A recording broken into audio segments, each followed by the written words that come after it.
I am. Can you hear me and see me? We can hear you. But you can't see me? Yes, not yet. Not yet. All right. Okay. So, There you are. Oh, here. Hi, everybody. Hello. Thank you, first of all, very much to the organizers for the invitation. And I wish I was there. I hear lots of interesting stuff that you guys are doing down there. So I wish I was with you. Unfortunately, I can't. So please bear with me for the next few minutes while I do this presentation. I prepared this presentation, if you like, that's going to reflect some of the stuff that I'm doing. So a little bit of background. I'm an AI engineer, and I'm currently affiliated with the Atlantic Council, the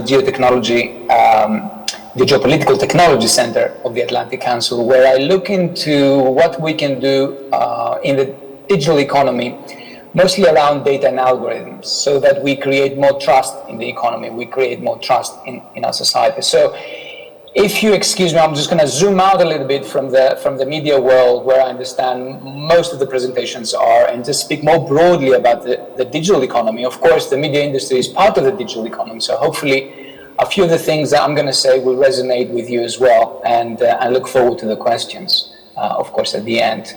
So without further ado, let me attempt to share my screen and see what happens. Okay, right. So I need to ask you if you can all see my first slide.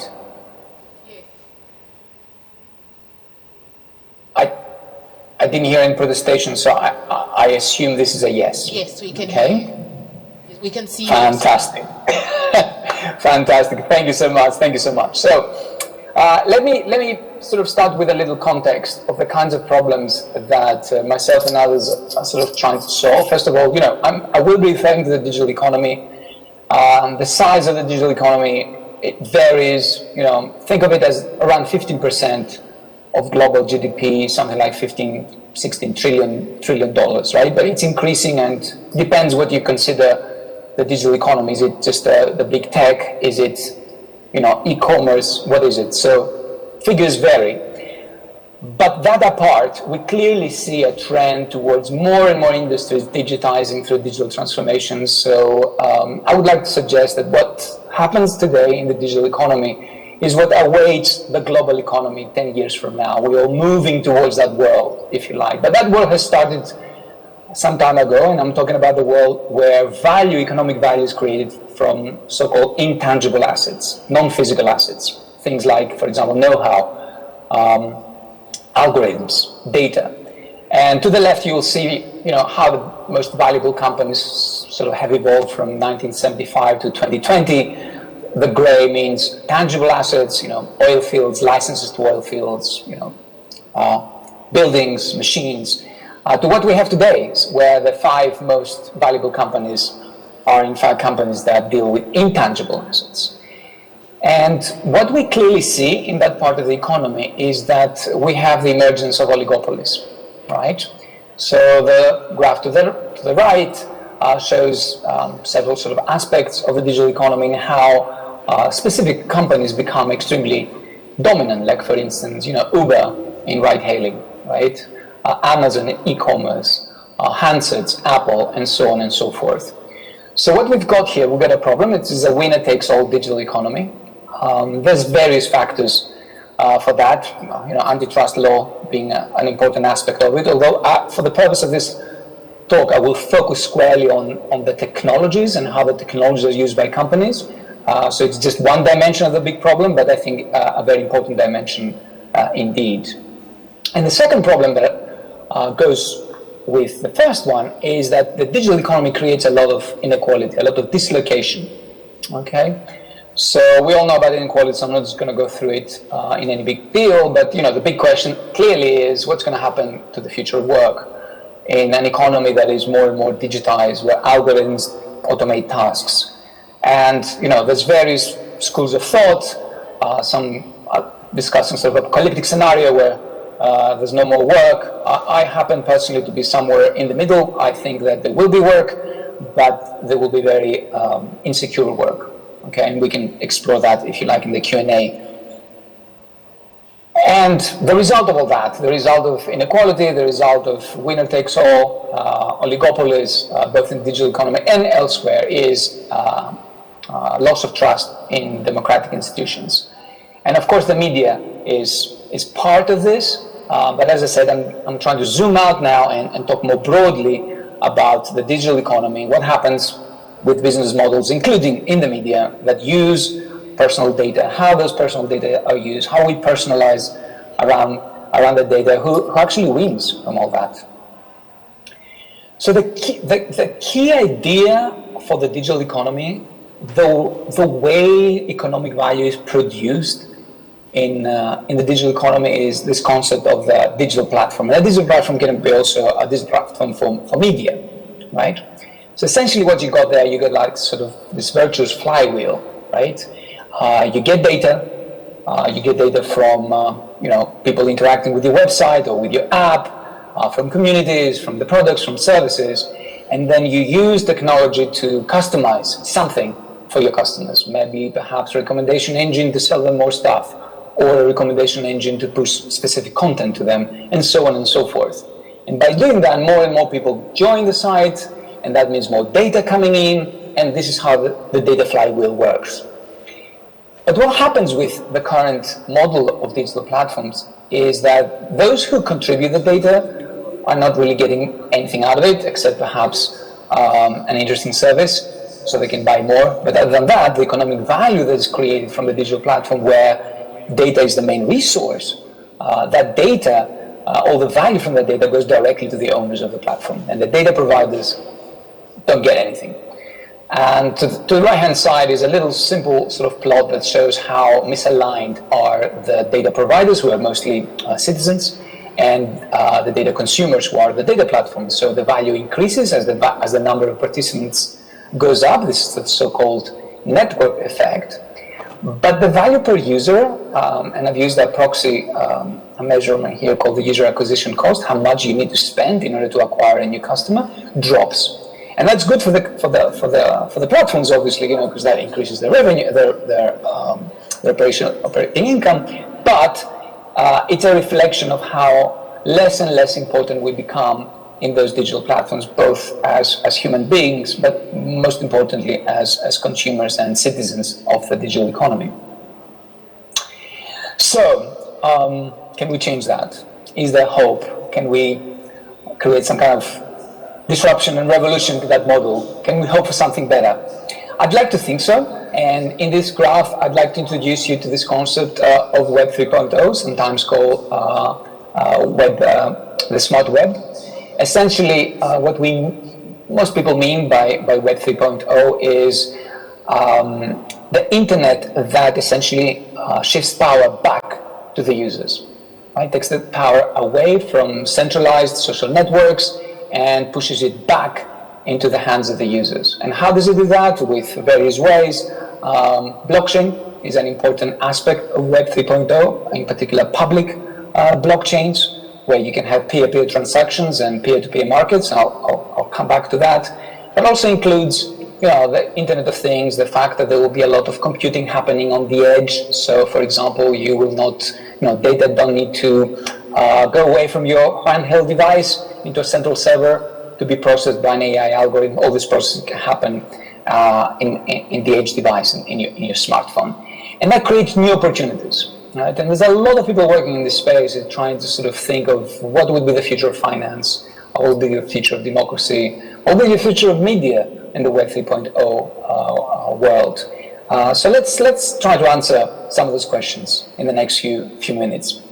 Now, the key idea that I've been working for quite a while now, and it is inspired very much from the opportunities that the Web 3.0 affords, is an idea called the data trust. And what a data trust is trying to solve for is that lost economic value from the perspective of the data provider. So when I give my data to LinkedIn, when I give my data to any media organization or to any e-commerce organization, all this value that's been created, as I mentioned before, goes to the digital platform owners. Nothing's left for me. Is there a way we can capture that value? And just to give you sort of an idea of what that means, during the pandemic, American Airlines used its loyalty program, which is essentially a database with customer data, around 60 million frequent flyers. It used that data set to raise a government loan, and the valuation of that data set, okay, which again, customer data, was between $10 billion and $30 billion, okay? So there is huge value in the data. So the idea goes, if there was a way that we could capture that value and govern it in some kind of democratic way, like a trust or like a cooperative or like a mutual organization where all the data providers have a share, if you like, they contribute their individual data, the data is aggregated and then is made available to third parties, of course. They can use the data to develop the algorithms, whatever, but there is definitely economic value coming into the data trust and then goes and disseminates into the data providers. Then we will have instituted something new in the Web 3.0 world. So what you see here is like a schema of what are the main components of a data trust. So you got the data producers or creators, it can be me and you, the data consumers, which can be a startup or an established company. You have policies that govern how the assets, whether they're data or they're trained algorithms or whatever it might be within the data trust, are accessed. You have trustees. So you can either have representatives of the data producers acting as trustees of the data trust, maybe applying trust law. Especially, I'm only familiar with the trust law in the UK, but presumably there are similar laws elsewhere as well, where the trustees have fiduciary responsibility to the members of the trust. Or you may have different ways of governing the data trust, more direct ways of governing the data trust. As for example, what is called the decentralized autonomous organization. Some of you may be familiar with that, others not, so let me give you a very quick introduction. This is one of the possibilities of Web 3.0, of having those peer-to-peer, blockchain-based communities where communities can decide, like the old Athenian agoras, if you like, on something. So the decentralized autonomous organization doesn't need management, okay? And many people have been experimenting with that, and one idea might be that your data trust, the place where data providers pull in their data, could be administered with a decentralized autonomous organization, which may have the form of direct democracy, one man/woman on one vote, or sort of a mixed representational and direct democracy. So lots of different governance models that you may have.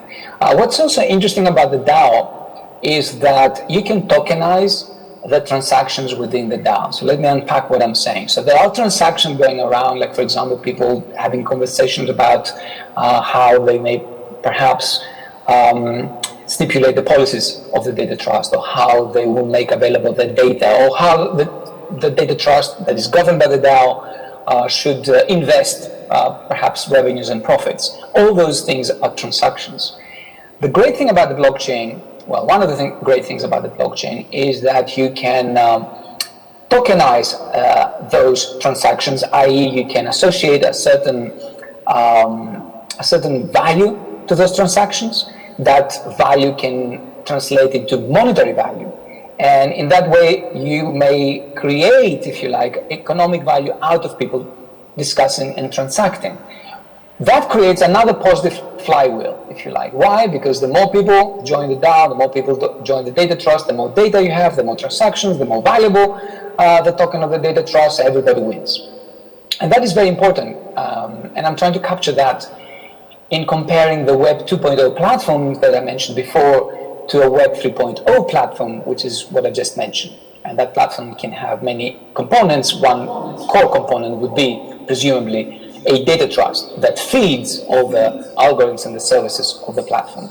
So I described to you the misalignment between participants and owners in the case of Web 2.0. It's a completely different story in Web 3.0 because the owners and the participants are, in fact, one and the same.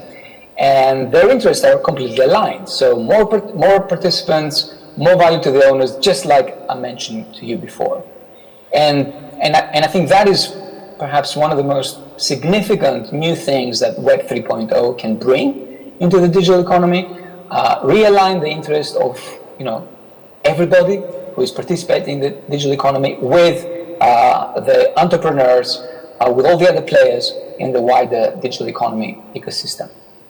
Okay, so I have just a couple of slides more just to wrap things up, just to bring it home, if you like. This is it might look a little bit complicated, but it's really very simple sort of attempt of mine to depict how, the world might change in the next 10, 20 years if Web 3.0 really takes off, which will depend on many factors. It's not a done deal, but there's a lot of innovation happening right now, and a lot of bright minds are thinking about it. So think of a more sort of democratized digital economy where you don't have the winner-take-all scenario that I mentioned before. You don't have those oligopolies. You have a sort of a networked ecosystem, liquid organizations, people participating in more than one organization, offering their expertise, whether they're just users as well, whether they're testing a product or contributing to software development or writing stories. And we have collaboration platforms, again, running on Web 3.0, maybe run and governed by DAOs. And all these systems are built on a layered basis. So many people can perhaps be working in developing data trusts. Some may be working on developing distributed applications that use data from the data trust, and so on and so forth. The great thing about open source systems and open interfaces and open APIs is that everybody can connect to everybody else and create those new chains of value. So this is, if you like, the vision for the future, a more, in my opinion, fair economy for everybody, where humans are not liabilities, but are always considered as assets, where insecurity about work can be, if you like, somehow hedged, because there will be income coming in from you becoming a member of a data trust or a member of an ecosystem through the tokenization of simple transactions. Okay, so how real can that be? Is there hope that such a thing may happen? I think there is great hope. As I mentioned before, there is more and more very talented people coming into the scene. Bitcoin was just the beginning. There's a lot of stuff happening right now, a lot of experimentation. But there's other things happening as well. And I'd like to just mention just a few more things, right? Because there was a convergence of factors that hopefully will move us to a new model for free markets and capitalism.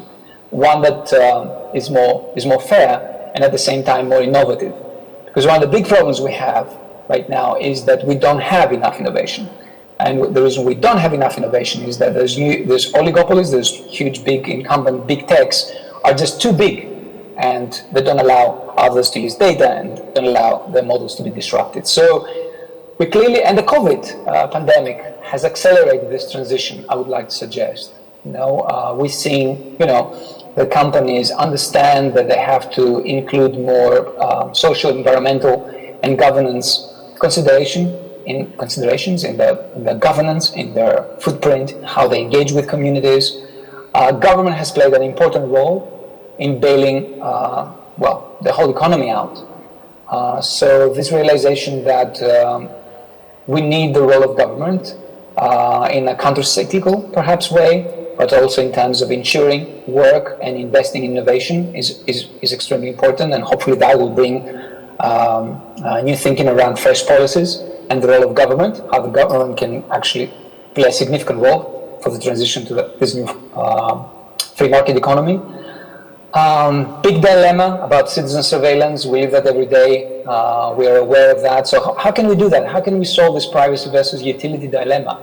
Is it through more and more regulation that unfortunately protects privacy, but at the same time creates onerous barriers to startups to use data and challenge the incumbent big techs? Is that the only way? Or is there a way to break out of this conundrum by, thinking about data property rights, data trust that I just mentioned, or data cooperatives, right? How can we create a media organization where the journalists, the content providers and the content consumers are all part of a data trust, and they join the benefits of their data being used by others, perhaps, by companies in the advertising world or in consumer brands that want to understand customer behavior. right? Now they do it without really giving back anything to the data providers. Okay, they're just intermediaries, just getting rents.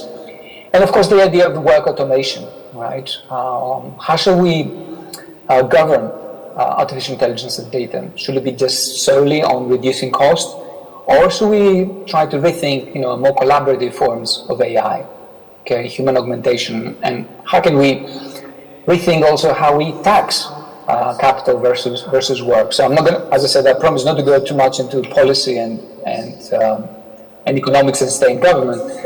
So let me thank you for your attention. I'd like to leave a few minutes for Q&A. I think I have until, 15:30 or maybe. So let me wrap up here and turn it over to you. Thank you very much.